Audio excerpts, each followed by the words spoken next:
Hello everyone and welcome to part 6 of What If Deku Had All for One. Let's jump straight into this video. The hero killer had a point. That thought had been a very dangerous spark to ignite the fire inside his mind, when he first heard the words of Stain and the rejection of hero society as it had become. He had seen, through everything that he had been put through, the darkest side of heroes, long before the world lost its Superman and before those in power tried desperately to cling to it. He had fallen through the cracks and seen how the elite and the strong decided to treat those less fortunate, all on his own way down. There was wrong in this world before Incident Zero, before All Might had gone, but as the world burned he had watched the callous commanders within the Hero Commission throw caution and compassion to the wayside. He watched the rise of heroes who had so much to hide, and he found himself disgusted, wishing that someone would upset the balance and expose the corruption at the heart of everything, that someone would do their jobs properly for them.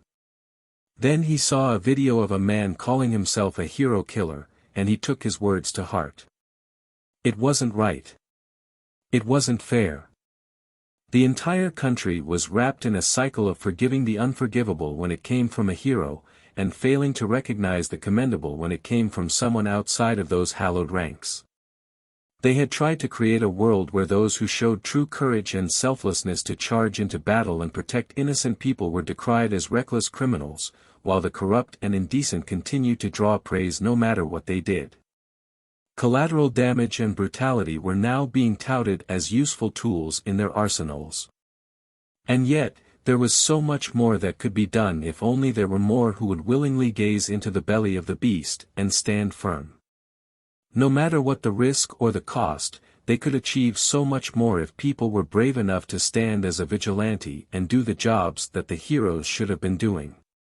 They could right more than a few wrongs, save people who had nobody else to turn to, make the most of the gifts they had been given and make the ones who pretended to be virtuous saviors pay for their lies.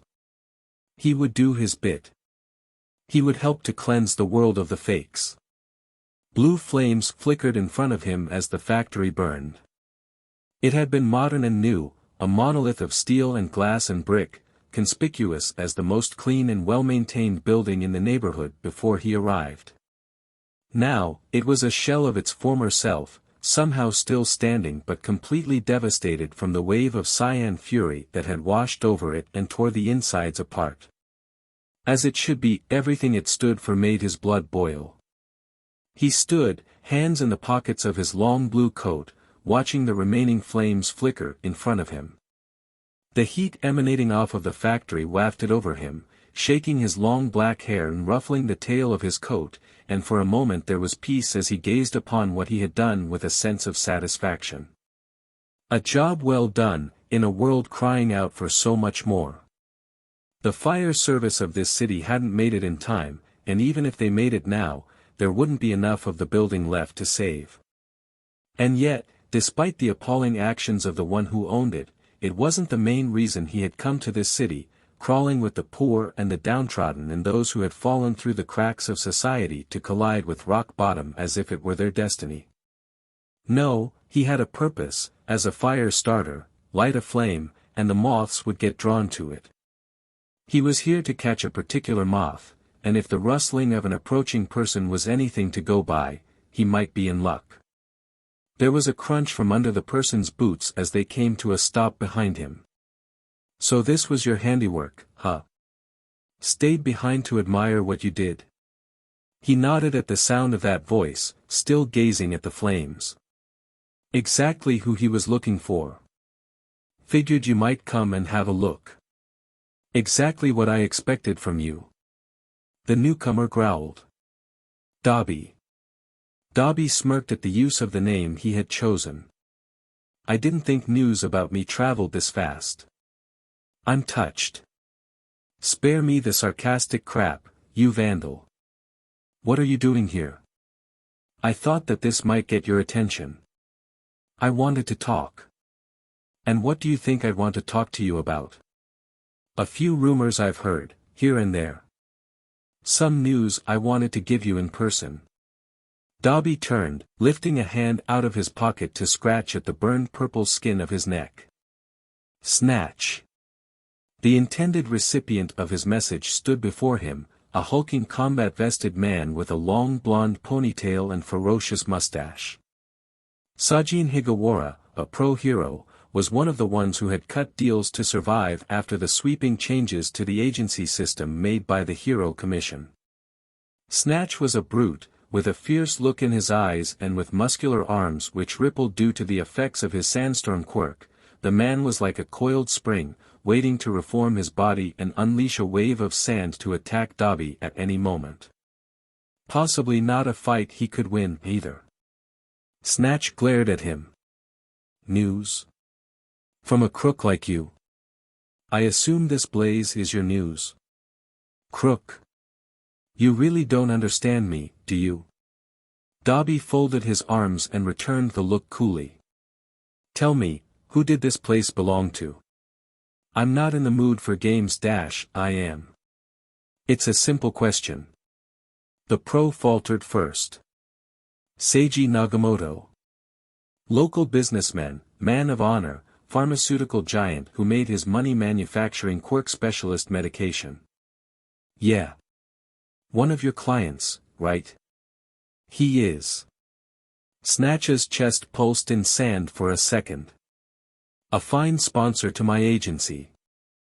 This was his largest factory, making 500,000 bottles a year of tailored quirk side effect medicine. Big numbers. Big numbers means a heavy fine to pay when you're brought to justice. Snatch balled a fist. I cannot let criminal damage like this stand when he does so much good for our community. Does he? Dabi paused for effect. He was going to enjoy this. Do you know what else he did here? What did you let me teach you. Dabi waved a hand, and the blue flames he had created danced like snakes to their charmer. There's a lot of people out there who think that with no all might, they can do as they please. Violence, extortion, abuse, even drugs.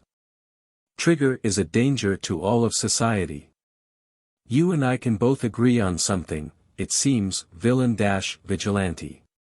Not villain. It was Dabi's turn to glare. And I wasn't talking about Trigger. Huh. Trigger is the big one, yeah. The Yakuza have a hand in that one, and I don't know who's at the top. But everything gets blinded by the news talking about Trigger, so we forget the old names too, the ones that kill and nobody cares about. Dabi slid his hands back into his pockets. Like the ones being produced here, at this factory. What a ridiculous accusation, Snatch responded, balling a fist. Where's your proof that proof? I sent enough of that to the police here when I broke in a while back you were the one who spoke to the police. Yeah. Figured you'd know about that. Dabi shrugged. Seems they didn't want to listen. Or someone leaned on them to stop. Careful with your words, criminal. A few thousand grains of sand begun to form snapping jaws. Tread very carefully. I didn't like that nobody wanted to do anything. So I burned it to the ground. Dabi waved at his handiwork. Enough cocaine and heroin to put hundreds on the streets or in hospital, and make someone millions. This city has more addicts to non-quirk drugs than anyone else in the prefecture, more homeless. More deaths. And it all comes from right here, at the source. You dare accuse him of oh I dare.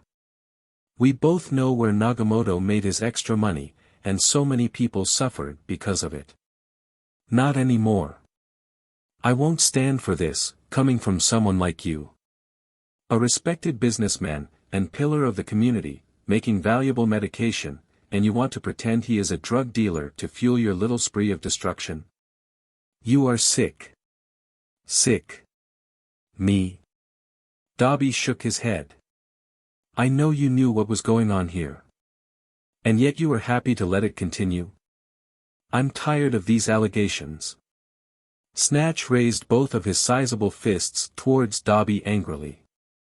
Surrender now, and you'll be in one piece when you get to prison. I'd hate to do more damage to you than you've already done, Patchwork Man. Threats, really? Heh, didn't you see? We don't have to hold back anymore. Snatch postured, menacingly, unheroic.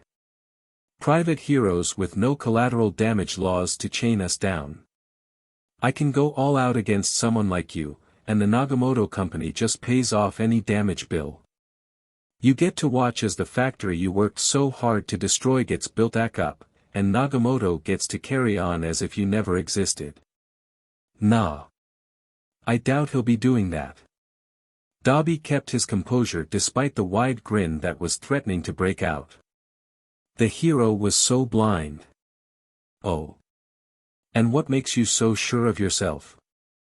Nagamoto was inside when I burned it down.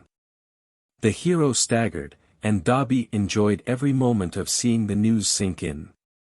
What? Yeah. Funny how that happens, right? Dabi ignited his quirk in his own palm, and watched the blue light dance with a smirk.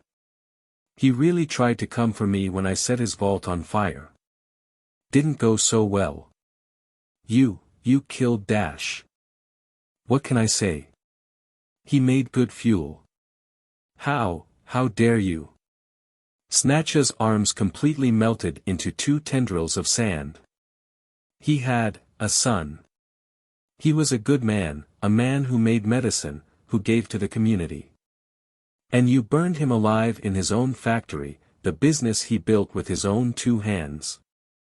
Seiji deserved better. First name basis, huh? Snatch paused, and Dabi knew it was a reaction to the sudden knife edge in his tone.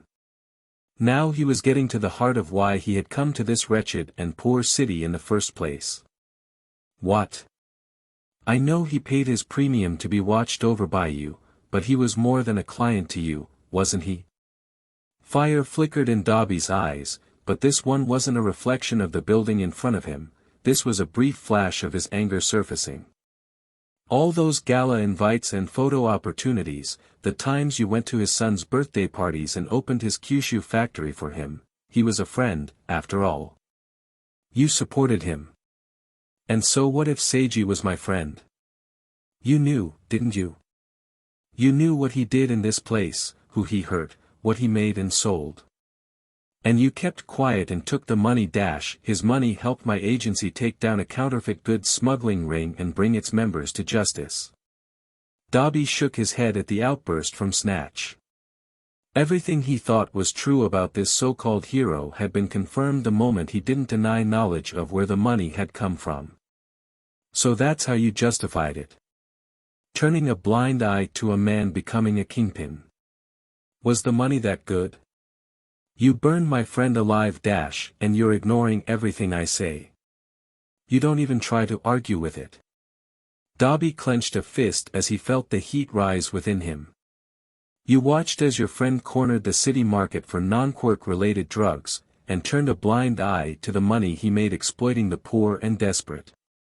Your agency benefited from taking down any violent drug users and claiming the bounty from the police, and took bribes from Nagamoto to keep quiet about his role in creating villains for you all. Both of you profited from the pain of others and stepped on less fortunate people. And you think people will believe you? The fake hero had foregone any sense of presence of nobility and righteous fury now, and was sneering at him, mustache turned up.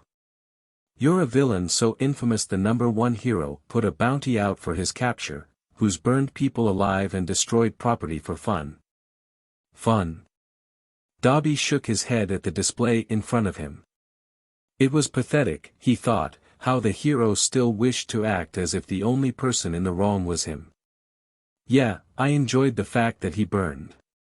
One more corrupt businessman turned to ash, getting justice he never would.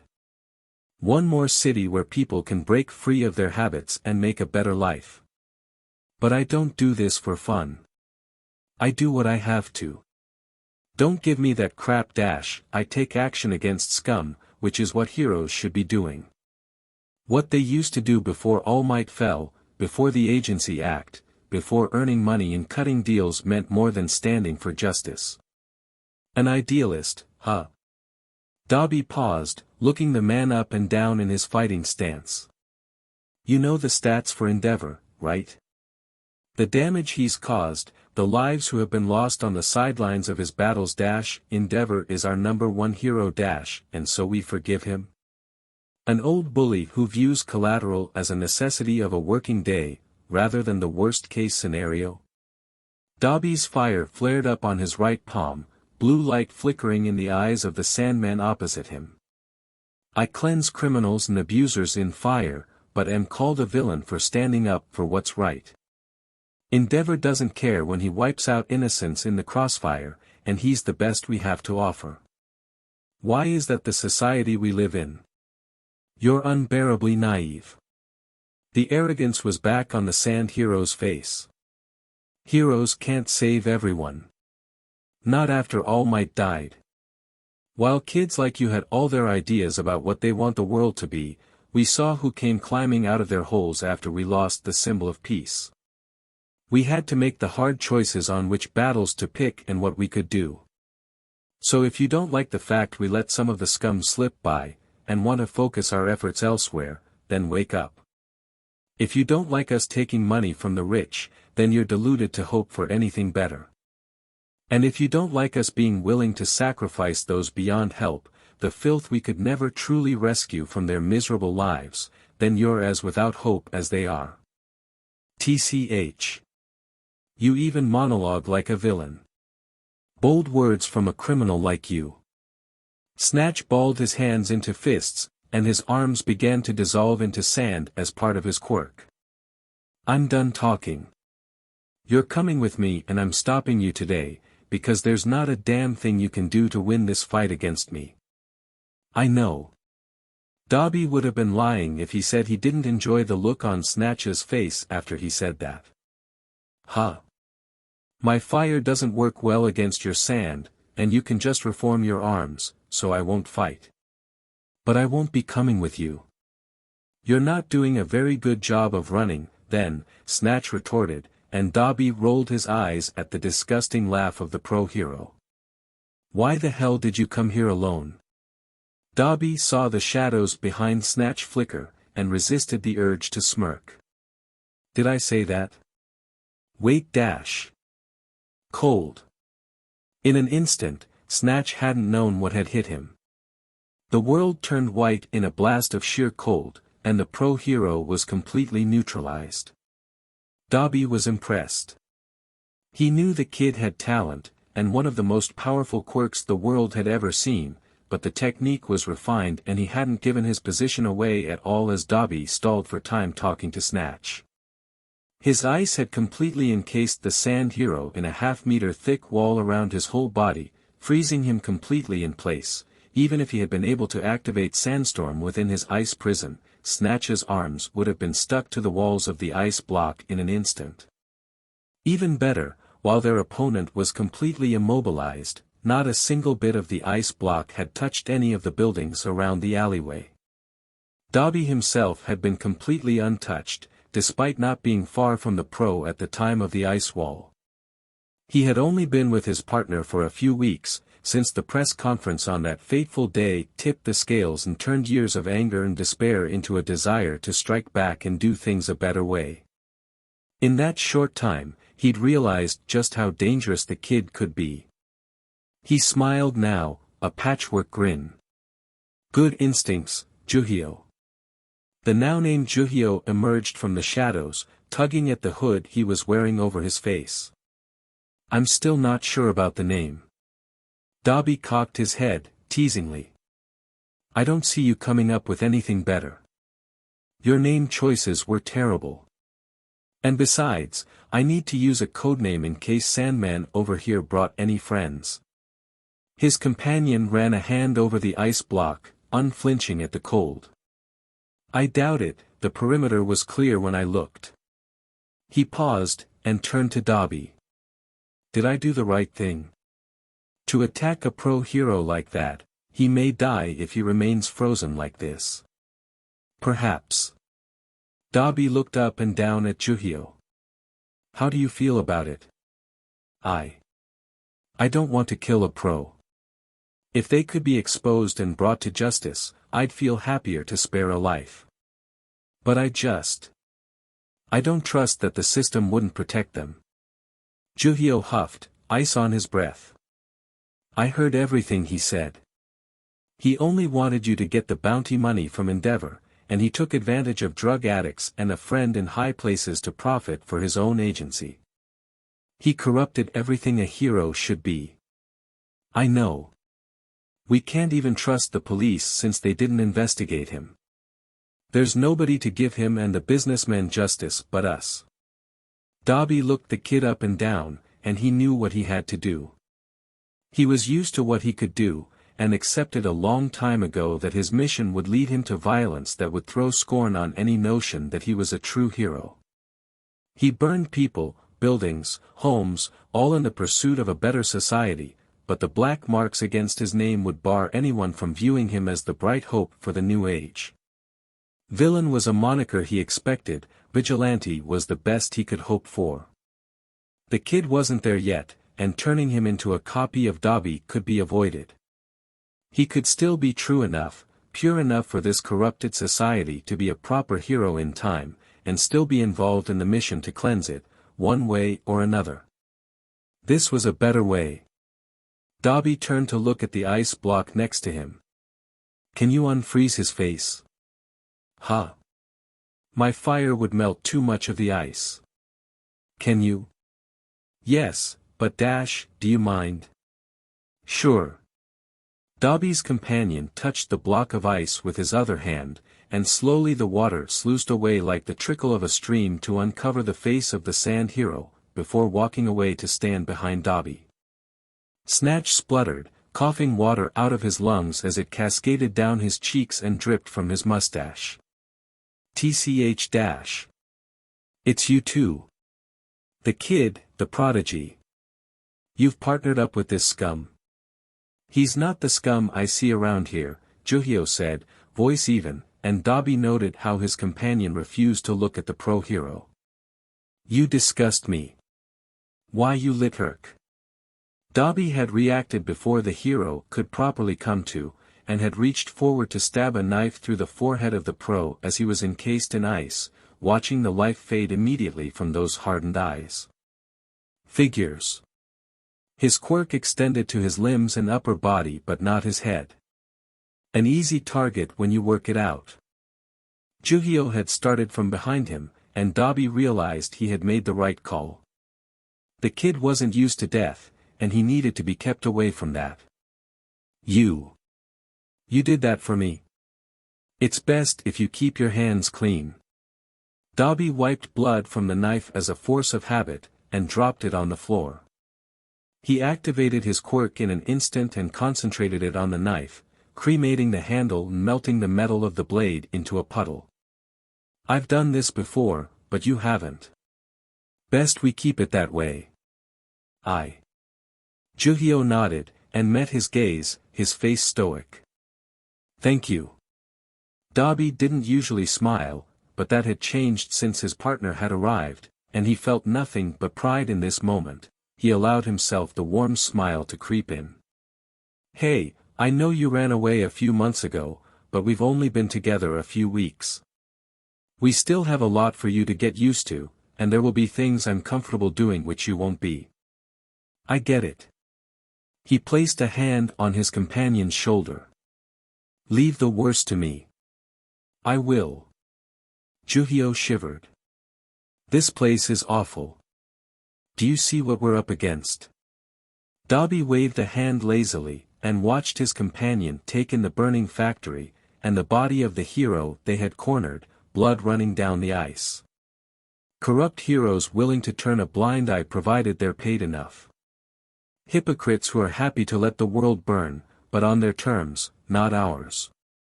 And poor people trampled below them in the dust, with no hope of being free of their suffering. It's all wrong. Anybody who does what they do doesn't deserve to be called a hero. The determination in Juhyo's voice was strong. I learned that from Endeavor. You and me both. Dobby extended a hand scarred by burned tissue to his companion. We can make a better world together. One without the corrupt. One without him. One where the heroes actually look like true heroes. He held for a moment, fierce turquoise eyes meeting mismatched gray and blue. Shall we get started, little brother? A skinny hand clasped his scarred one in a warm handshake, and Dabi smiled inwardly at the raging fire he could see in Shoto Todoroki's eyes. Let's go, Tuya. Endeavor was going to pay. They all were. They would make sure of it. Tuya Todoroki and Shoto Todoroki. Aged 24 and 14. You still want to get into UA, right Izuku? Izuku, head deep in a notebook scribbling away about Mirko's latest fight even as he walked, started at the sound of Setsuna's question out of the blue. Huh? Why do you ask? You always wanted the same thing since we were tiny, you know. Setsuna flashed her widest grin at him. You told me you were gonna be number one day, and everything Izuku groaned. I was 5, stop trying to embarrass me hey, you said it not me. Setsuna put her hands on her hips even as they kept walking. You didn't even have a quirk back then and you were so determined. Now you've got that super strong quirk, surely you've got even more in your favor to go to UA. Why yeah. Izuku rubbed the back of his head sheepishly. I heard their tests are even stricter now they have less students coming in. You think I can still do it? Hell yeah. It's the attitude that's half of it too. Nobody I know wants to make a difference more than you. Izuku smiled. Tenko had said the same. If both of them thought it, then maybe he could. After their heart-to-heart from Izuku seeing Tenko's darkest moments, Tenko had moved in and become part of the Midoriya family furniture. He hadn't accepted Inko's offer of being formally adopted, but it was clear she still thought of him as a second son. Nothing changed between the two boys, of course, they still remained practically inseparable, and still spent hours after school training their quirks alongside each other, but in a world growing weirder by the day, it helped that they could be sure to keep each other safe. All the while, as two boys forged a bond akin to blood brothers, and the world went in a handcart around them, those two bright young minds drew up a plan to right the wrongs around them. A plan to get Izuku into UA, the school of his dreams, to get him to graduate and stand up to inspire change not just in their city, but the whole country. Izuku had always wanted to become a hero, no matter how impossible he had been told it would be, no matter what barriers people constructed in front of him while quirkless. Now, finally, he could be given a chance to change things. He closed the notebook, careful to keep a finger in it to save the page, and nodded to Setsuna. I always wanted to go to UA, even now as the country goes nuts I still want it. No matter how much the people don't like heroes. No matter what. I can't just sit here and let it get worse. I can't stand by and let people corrupt what it means to be a hero. I still want to save people, with a smile on my face. That's what I want to be and what I want others to want, more than anything. He nodded, clenched a fist. I don't like how things have been going, so I have to try, right? Never change, cuz. Setsuna detached an arm and glided it over to ruffle his hair. Ain't he the most precious, Tenko? Yeah, although I'm gonna go with him too. Setsuna turned to look at Tenko, hands in his pockets. You serious? You want to try for UA? I thought you hated the heroes. Yeah. I still agree more with the hero killer than any of them. Tenko shrugged his shoulders. But this idiot told me if I don't like it, I should do something about it myself, and he's right. I told him I'd have his back and go with him, so if I can get into UA with him, maybe I can be better than the ones I hate, and do something to fix society in the process. Wow. Setsuna raised an eyebrow. You didn't forget the part where you're 2 years older than us, did ya? Heh. Figured you'd say that. Tenko smirked. UA still allows deferred entry. I can join you in your class as a first year even though I'm older, if I apply at the same time.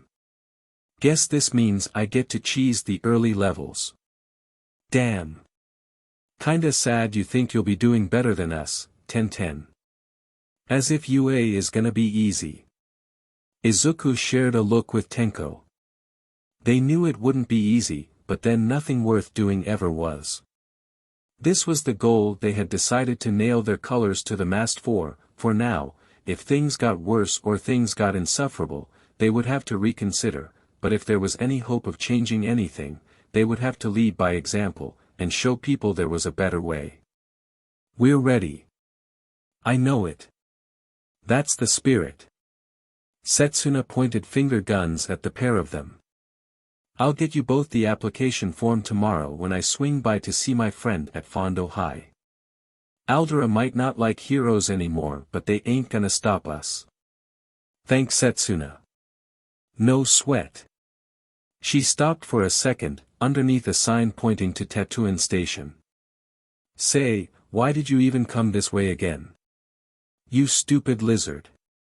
What part of you asking us to walk you to the station did you forget?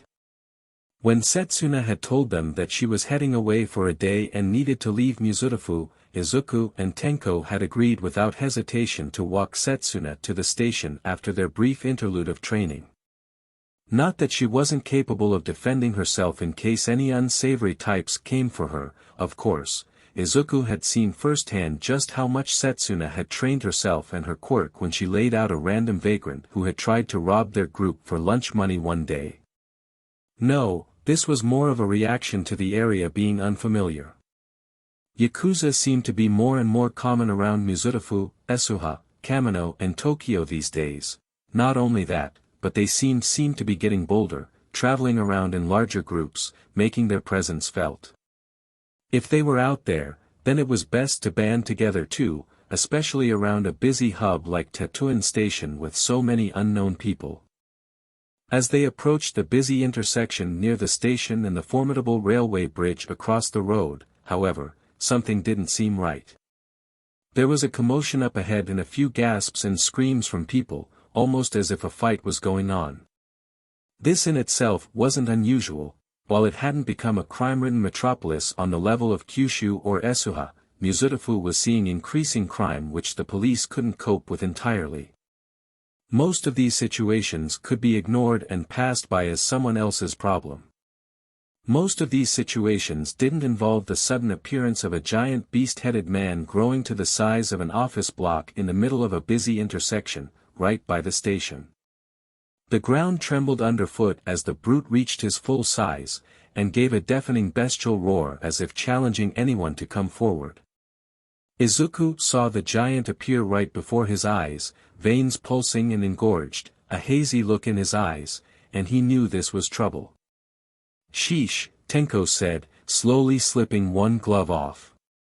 That's one huge villain. I didn't know there was a boss spawn around here. Do you think he's Yakuza? Izuku asked, turning to his friend, before he started at the sight of Tenko willingly exposing his hand and flexing his fingers in public. Tenko. What? Tenko deadpanned, wearing a complete poker face with ease. It's just insurance, promise. We're getting out of here, but I want to be ready if he comes over here. He's right, Zuzu, Setsuna said, looking completely unfazed by the giant villain in front of them. I'd rather take my chances and stay alive than not be able to find all of my bits when he steps on me.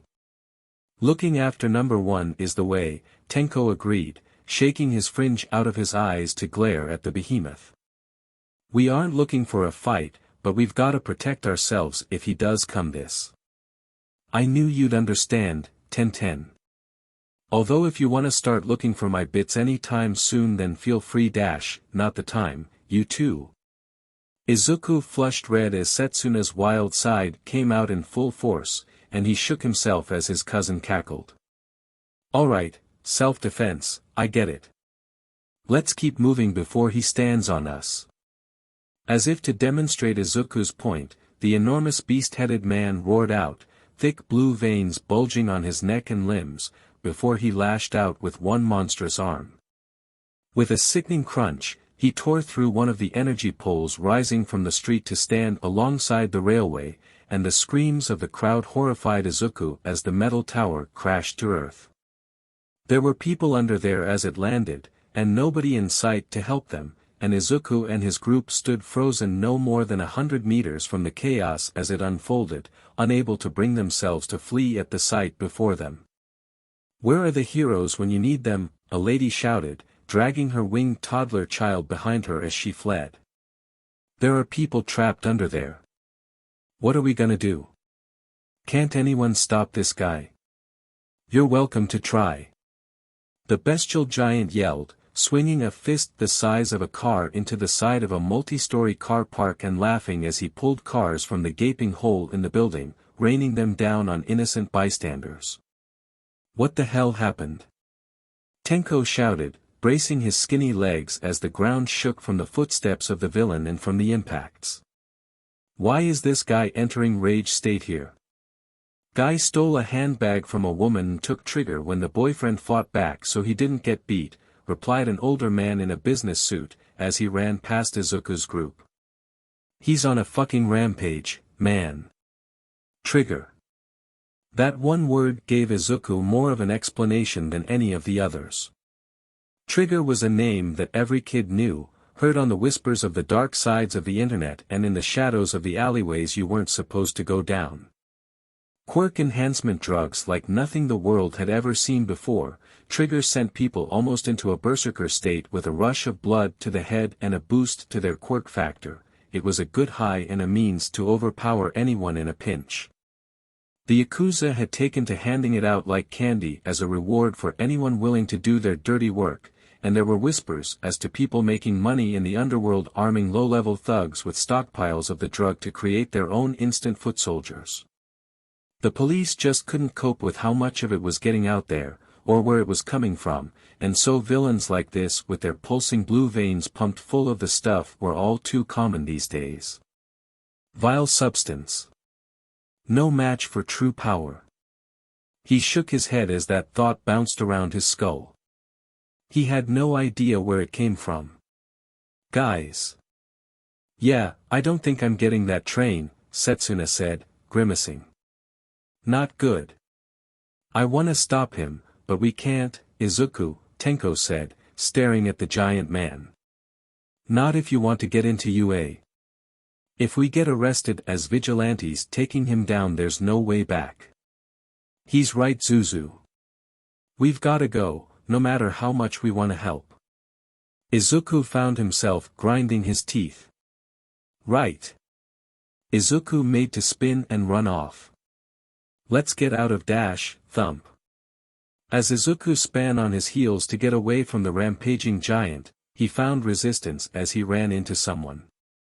They weren't particularly tall or broad, but he certainly wasn't expecting to have someone standing immediately in his space, knocking them to the ground and sending the stuff they were holding flying. "Oh crap, I'm so sorry," he cried, picking himself up and turning to reach out a hand to the stranger. "Are you Dash?" His hand was clasped immediately by a skinny, delicate hand, and his green eyes met piercing yellow eyes which took him completely by surprise for a second. In front of him was a girl, about his age, with messy blonde hair tied up in two buns and a wicked smile on her face. He found himself taking a breath for a second, and couldn't help his eyes roam over her face, taking in the fact that he could see two canines poking out in her smile like fangs. That was kinda cute. She was kinda pretty. Oh no. Not the time. Ah, thank you. Such a gentleman. Izuku, going bright red at the thoughts in his head, flushed crimson at her response to him as she took his hand. I Dash, she giggled as he pulled her up, and dusted herself off. Hee hee. Guess I should look where I'm standing next time, huh? What's your name? Ah. Izuku tried frantically to get his blush under control. Izuku Midoriya. Hi Dash, hi Izuku. Cute name. She flashed a brilliant smile at him. I'm Himiko. You live around here? Why yeah apparently can't function when talking to a girl. Izuku started at Setsuna's voice behind him, mocking him. Huh. Setsuna she laughed, shaking her head. Picking up girls in the middle of a crisis. Geez Zuzu, time and a place. She smirked at the blonde. I'm Setsuna Tokage, his cousin, and grumpy over there is Tenko Shimura. We live around here, yeah, I'll answer for him. You local? Just moved here with my dad and big bro Shuichi. Then I'm sure we'll see more of you. Setsuna's smirk grew wide and lopsided. Going on his reaction, he clearly thinks you're pretty, so I'm sure he won't mind if we hang out more. W8 thank you. He's kinda cute himself. Izuku tried and failed not to break as Himiko came out with that. Is now really the time for this? Tenko groaned behind Setsuna, rubbing his face with his gloved hand. Can we just get out of here now, away from the mini-boss wrecking the scenery over there?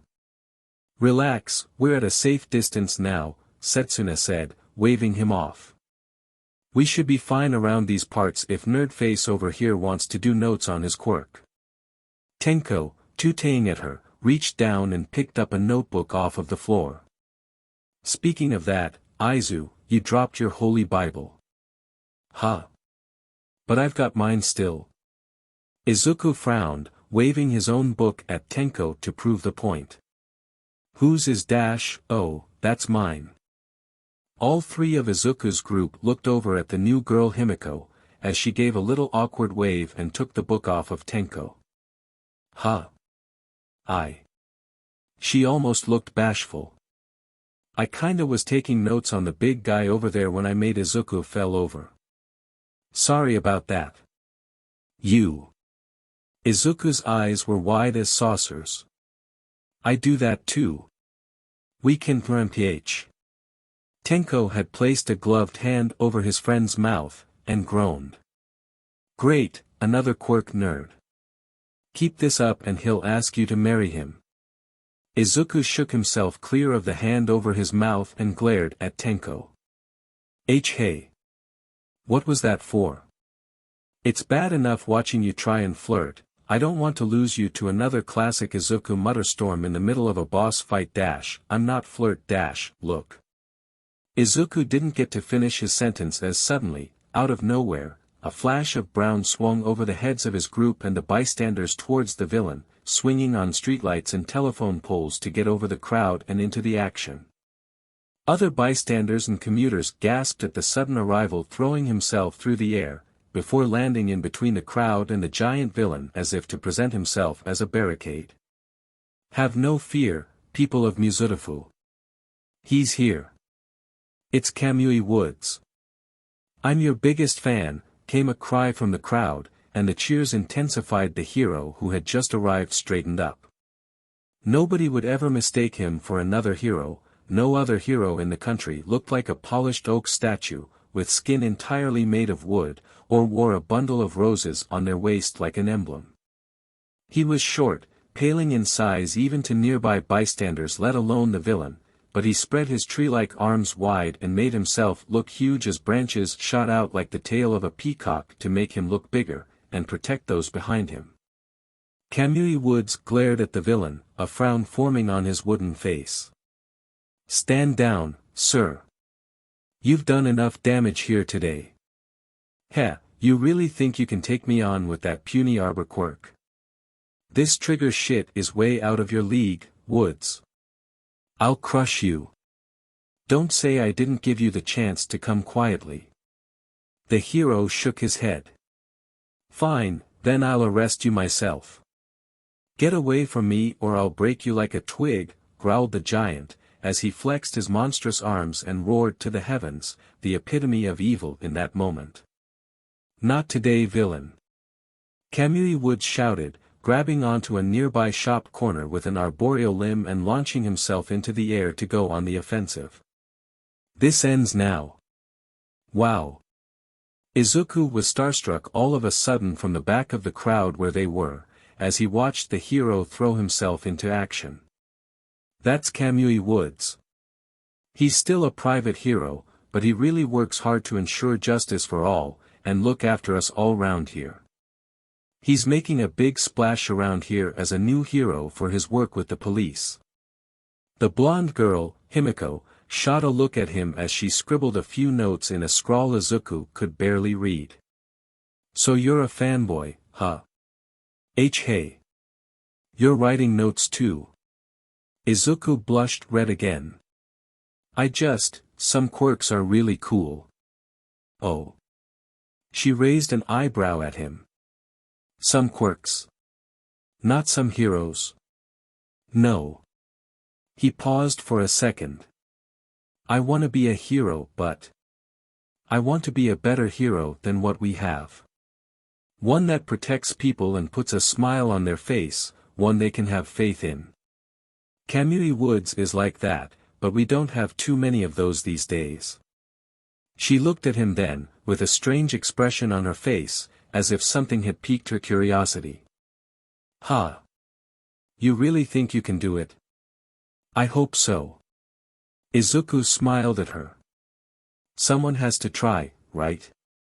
He didn't see the faint blush that spread to her cheeks, or the look in her amber eyes at what he had said to her, or the smallest of fanged smiles that had flickered on her face. In that moment there had been a loud crack like the sound of a tree falling in the woods, as Kamui Woods leapt away from the giant villain, bits of branch from his body falling away from the villain's face. Izuku had missed a new move. He couldn't miss another. Assault, robbery, drug use and illegal use of powers during rush-hour traffic, you are the embodiment of evil. Kamui Woods proclaimed, as he grabbed onto a streetlight with one arm and hung there to glare at the villain. Have you no shame? Grag. The villain spat out bits of wood he had apparently bitten down on. You little pest. I'm done messing around. Come on, Kamui. Setsuna shouted, whooping, all threat of the giant villain seemingly forgotten in a second as the spectacle unfolded like the good old days. Show us you're a proper hero. Somehow, over all the other cheers of the crowd, Kamui Woods seemed to have heard that, and one wooden hand stretched out in a thumbs up. Izuku couldn't help but feel a pang of nostalgia when he saw the gesture, at how much like All Might it was. He clearly wasn't the only one who had adored the symbol of peace. Right away, citizen. It's a hero's job to save people, and to stop villains wherever they are. I won't let you down.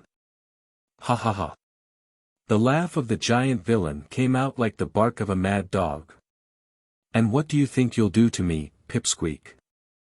Kamui Woods slung himself up onto the roof of Tetsuin Station. Just you watch, villain. Time for my special move. Aw man. Izuku cried, eyes wide, as branches began to grow from Kamui Woods' outstretched arms and writhe like snakes, flying towards the villain. Here he comes dash, surely this is too obvious, muttered Tenko, wincing as Izuku reflexively kicked behind him to kick Tenko in the shin. Ow.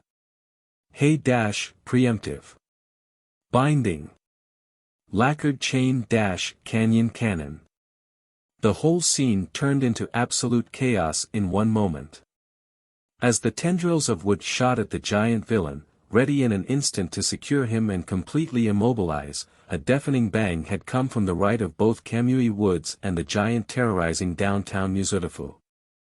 Out of nowhere, a giant lady even taller than the rampaging criminal, clad in a white bodysuit and wearing a wide grin, had jumped over the station and the railway lines to land a monstrous kick into the jaw of the villain.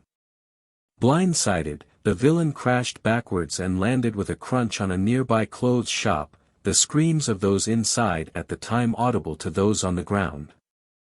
As the dust settled and the villain lay unmoving in a crater of his own making, visibly shrunken in size and with the wounded forms of those in the shop he landed in, the newcomer straightened up and flicked her long blonde hair out of her face. Stretching out her arms, she turned to the crowd and flashed them a wink, seemingly uncaring about the people caught in the crossfire by her kick. Piece of cake for the world's next hottest hero. Hi there everyone, I'm Mount Lady. Good job, lady. An effective debut. Everyone nearby turned at the call of the gruff voice, an older man striding through the debris without acknowledging any of the bystanders at all. He was a hulk of a hero, bulging muscles on display through his costumes, and chunky hazard warning wrist guards clanking as he walked. The commission will be happy with what we've done today. Is that? Tenko was incredulous. Death Arms came all the way here from Tokyo to kill Steel off of Kamui Woods. What the hell are the commission doing? Hear that, everyone? You're safe now. Mount Lady waved at all the bystanders, oblivious to the rubble around her as she simpered. Mount Lady in Death Arms of the Hero Commission, at your service.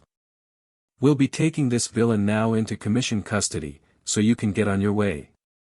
Stand back and let the pros handle this, people, Death Arms shouted in that distinctive hoarse voice.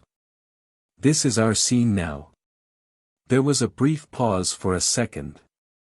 What the hell, man? Who do you people think you are?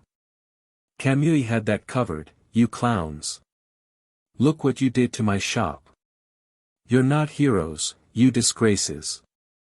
A vein appeared to pop on Mount Lady's forehead as she heard the angry shouts of the residents of Mizurufu, angered that the Hero Commission had wandered into a situation under control and somehow made it even worse as if to spite the local hero. Hey! A little gratitude would be nice for saving your butts, people. Sheesh, she seems like an asshole, Tenko said, staring around at the angry locals. Ain't she the top graduate from Shiketsu last year, Aizu? Yeah, she's actually from round here, Izuku replied, staring at the frozen figure of Kamui Woods on the roof of the train station. It was clear that the pro-hero was still completely shocked by what had just happened. He had it under control and now look what they've done. This ain't heroic, muttered Himiko, scribbling even more frantically and appearing, at least to Izuku, to draw a circle around Mount Lady's name. This ain't right. She isn't wrong.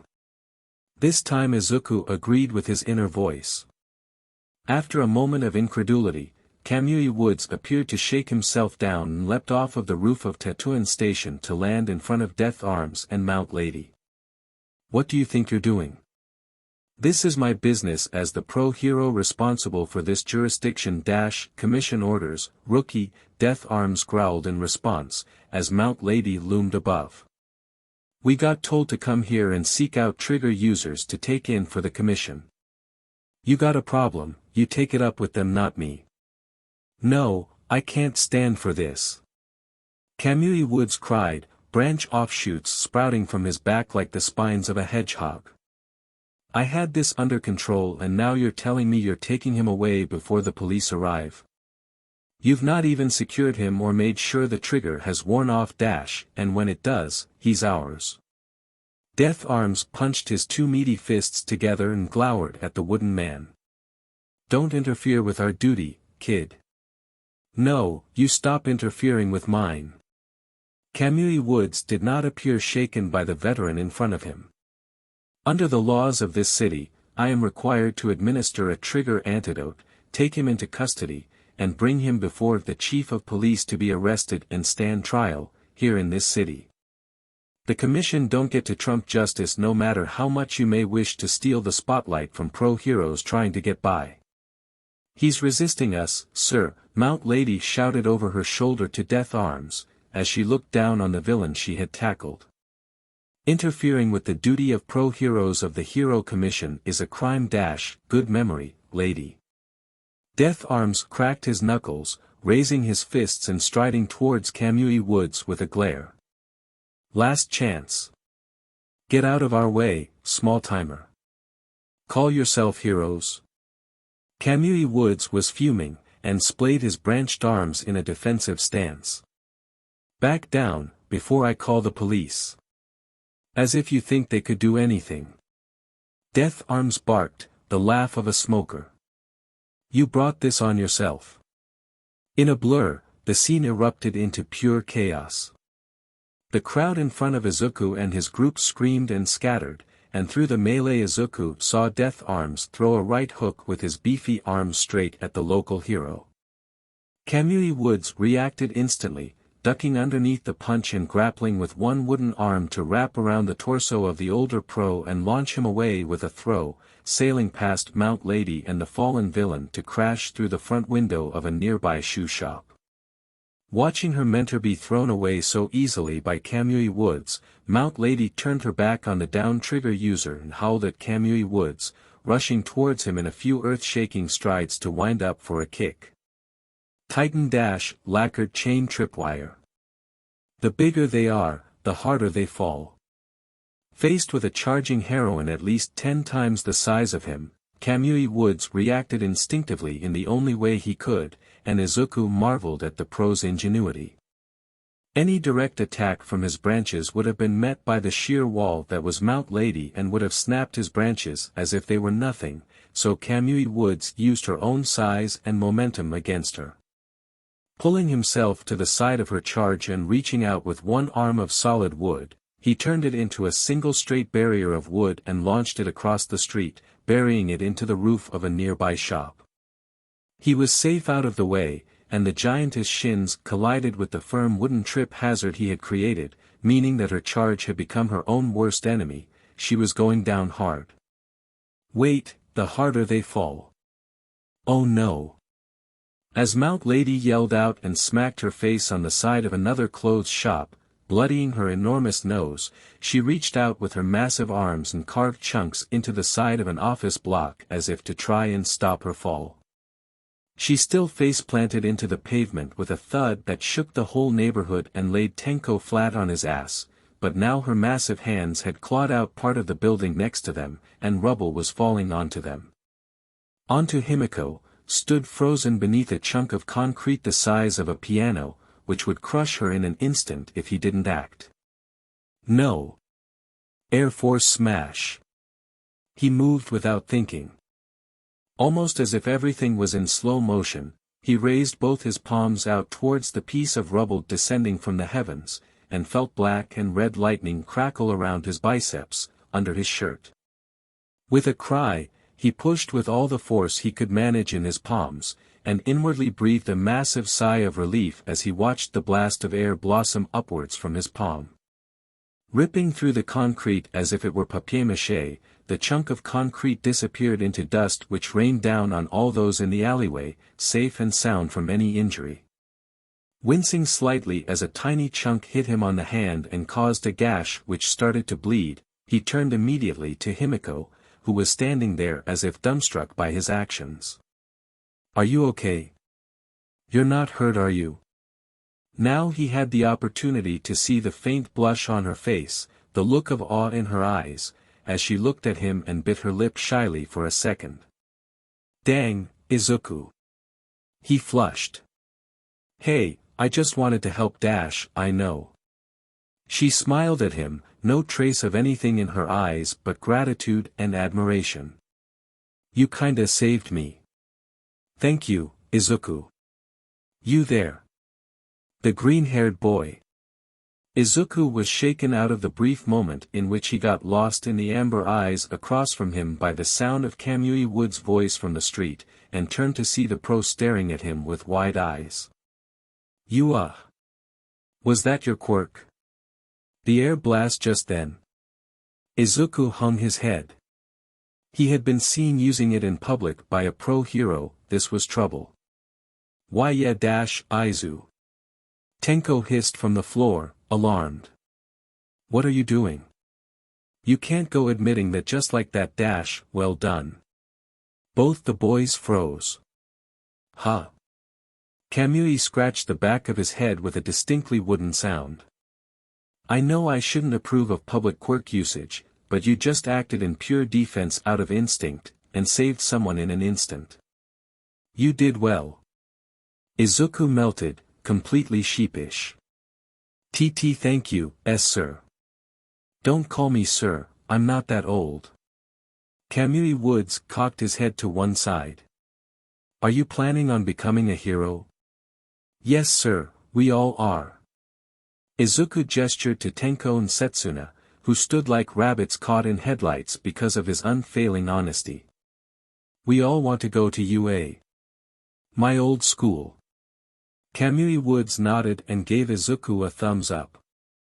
When you get there, come find me and we can talk internships. For now, get out of here, this isn't a safe place for kids. No shit, tree man. Tenko shouted, as Setsuna pulled him upright with a detached hand. Not like the fighting gives us many places to run at the moment with people that large. I can only apologize. For now let's hope the police get here soon and Kamui Woods was interrupted in an instant as a massive fist slammed into his chest and launched him backwards. Irk. Death Arms, the man behind the punch, staggered forward, glaring at the younger pro. All of this because you couldn't back down when you were told to.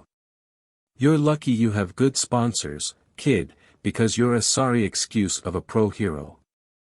There are kids here. What do you think you're doing? My job as a hero of the Hero Commission, the punching hero growled, before turning to glare at Izuku's group. Get out of here. This is between heroes. That's right. Mount Lady had pulled herself upright and now towered over the group, staggering slightly on gigantic legs. This new guy needs to be taught not to interfere with our duty as heroes. Nah, I don't think you two pieces of trash count as heroes. Izuku nearly screamed and Setsuna did a spit take as Tenko bit back at Death Arms, and the older hero looked stunned. What the hell did you say to me, boy? Kamui Woods had it under control and you just wandered in for glory and for your own agenda. Tenko met Death Arms' stare with a manic smile. You're not heroes. You never will be. Mount Lady was as angry as her mentor, as Himiko actually laughed. Who do you think you are, talking to us like that, you little creep? Oh what, you disagree with me? Tenko folded his arms, unrelenting despite pleading looks from Izuku and Setsuna. Fine, then answer me this. When you both decided to pick a fight with our local pro hero, which one of you defended the main objective? Who secured the villain? There was a brief moment of silence in the middle of that street, as both Death Arms and Mount Lady shot each other a questioning look, quickly followed by a panicked look in response, as Mount Lady's eyes went wide. Ofu-Rarak. In the blink of an eye, Death Arms and Kamui Woods were sent flying by a colossal foot punting them into the side of an abandoned taxi nearby, a kick worthy of the most ferocious games of football that took them out of commission immediately. The realization by Mount Lady had afforded her a split second extra to gather herself and her defense, and she was able to bring an arm up to block the attempted uppercut from the giant villain, back on his feet with renewed desire to tear the neighborhood apart. Even this extra second hadn't completely saved her, as the sheer force behind the punch threw her staggering backwards to fall on some empty housing nearby with a crash, and put her on the ground. The villain roared to the skies above, triumphant as the Titanic heroine struggled to pull herself up again, before his attention snapped to Izuku and his group below, right beneath him with nowhere else to run. Damn kids! Where's your heroes now? As a giant fist was raised above him, blocking out the sun for a moment in readiness to come crashing down, Izuku couldn't hold back. No matter what the cost to himself of acting out and using his quirk to fight in public would be, Tenko and Setsuna were in harm's way. Himiko, the newcomer, was in harm's way. Nobody else was coming to save them, and so he felt the familiar crackle of black sparks on his arms, the buildup of air pressure in the palm of his hands. He wouldn't let those he cared about down. Air dash, howitzer impact. Boom. A colossal explosion, burning bright orange and crimson, slammed into the chest of the giant villain standing in the middle of the streets, with the shockwave that followed shattering any glass in the area that had somehow remained intact until now. The force of the blast launched the giant backwards, smacking his back into the railway bridge at Tatooine Station with a sickening crack like the sound of twigs snapping. Giant limbs flailed as he went down, demolishing a nearby cafe and putting an even bigger hole in the side of a car park. The screams of bystanders nearby grew even louder. "No way." Izuku was struggling to speak. "Is that Dash, you idiots?" The source of the explosion dropped down from a nearby rooftop to land in the middle of the street, planting himself between Izuku's group and the villain who had been launched downtown. "Call yourself heroes when you're gonna fail like this?" "What the?" Mount Lady was beside herself as she got back on her feet yet again. "Is that a school kid? What the hell are you doing using a quirk like that, you brat? One giant wannabe villain in public, and you want to fight each other rather than take him down." The snark of Katsuki Bakugo was ferocious, and could probably be heard on the other side of the city. He had landed in the middle of the street, palms sparking with his signature explosions as sweat ran through and soaked the sleeves of his school shirt, and he looked furious. "Fine. If you won't do your job as heroes, I'll do it for you, you bastards." Holy shit. Tenko had finally found it in himself to speak. "Bakugo?" Bakugo whirled at his name, ready to snap at whoever recognized him, before recognizing the green-haired young man at the front of the group. "Deku. BB Bakugo."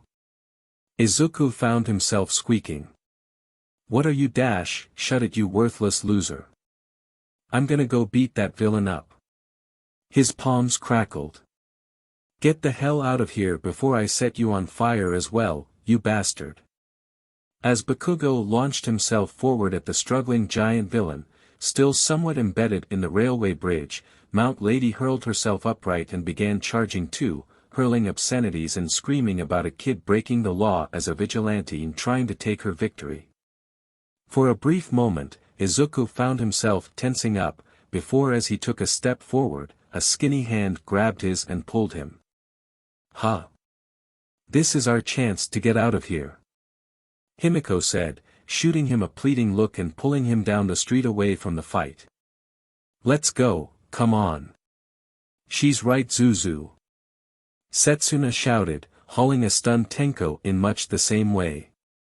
"Less talk, more running." For a moment, Izuku wanted to resist and run back in. For a moment, he wanted to help and stop the villain, to do the job that the heroes were doing, and he hated how much he agreed with Bakugo. But in that moment, he saw his friends were right. He couldn't risk his UA dream or the safety of his friends on this fight. "All right. Coming." As they sprinted down the street, Tenko turned to look at him, stunned. "I didn't dream that, right?" That was Bakugo turning up at the end of a cut scene to fight a boss. "No, that's him," Izuku replied, in as much disbelief. He hadn't seen his childhood bully in years, and now suddenly he was throwing himself into a fight in front of pro heroes. What was he thinking? "You know that guy?" Himiko asked. "He seemed like an asshole." "That's because he is," Setsuna shouted, over a roar in the distance. "He was a bully because he had a strong quirk and now he's let that go to his head. Mad." "I just can't believe it," Tenko said. "Izuku told me he always went on about wanting to become the strongest hero ever. Now he's gonna throw that all away and break the law to fight a guy on trigger, when there's pros already there. It's suicide." "He's not changed one bit," Izuku said, shaking his head. Suddenly they reached an intersection in the road, and while Tenko and Setsuna ran back towards his home, he found himself pulled the other way by Himiko. Hey, wait huh. The blonde girl who had joined them only a few minutes ago skidded to a halt and then realized why he had stopped. "Oh, you're the other way?" "Why yeah. Downtown over near Aldera High." Izuku scratched his head sheepishly. Will we see you again?" She giggled and something inside him soared. Of course, silly. She held out her other hand, the one that hadn't been holding his, and pressed something small into his palm. A ball of paper. Text me on that number, okay? A girl had given him her number. He was going to text a girl. Oh, okay. An explosion louder than any of the ones before rocked the ground beneath them, and she jumped. Right, gotta go. She paused for a second, smirked with an oh-so-devilish smile, and leaned over to kiss him on the cheek, making him flush brighter red than he ever had before. That's for earlier, my hero. That was a kiss. Wah dash, she winked at him, and ran off. Catch you later, Izuku. Nice to meet your friends too. He froze absolutely still, trying and failing to get his brain back in action after such a simple thing. A girl had actually kissed him. What just dash, come on, dumbass, you gonna stand around all day or are we gonna get home safe and sound? Tenko laughed, pulling the hood of his green hoodie and getting him to keep moving, dragging him as he and Setsuna sprinted back in the direction of the Midoriya household and the other side of town. I'm happy for you and all, but maybe don't start pursuing a love ending when we're still on the edge of the boss fight. Love? Ah, Micah's got his first kiss. Setsuna teased, detaching a hand to nudge him in the side as they ran. Proud of you, Green Bean. Say, we're definitely telling Inko about this, right? Tenko asked as they ran, smirking. She would love to know. Oh hell yeah. Setsuna's grin was predatory now. I can't wait to tell Auntie Inko about Zuzu getting a girlfriend. He had no idea what was happening. How had they got from the middle of a fight between villains and heroes to this? How had he ended up with a girl kissing him? How had Bakugo ended up turning up in all of this? What even was this day anymore? Say, Zuzu, can you work on her taking me as a bridesmaid? I know Ten's gonna be your best man but I don't want to be left out here. What is going on? Well, this is fun. Izuku, Tenko and Setsuna. Aged, 14, 16 and 14. Himiko Toga. Aged, 14. Katsuki Bakugo. Aged, 14. Well, this is going to be it for today everyone. Remember, if you enjoyed to like, comment, share and subscribe and see you all next time.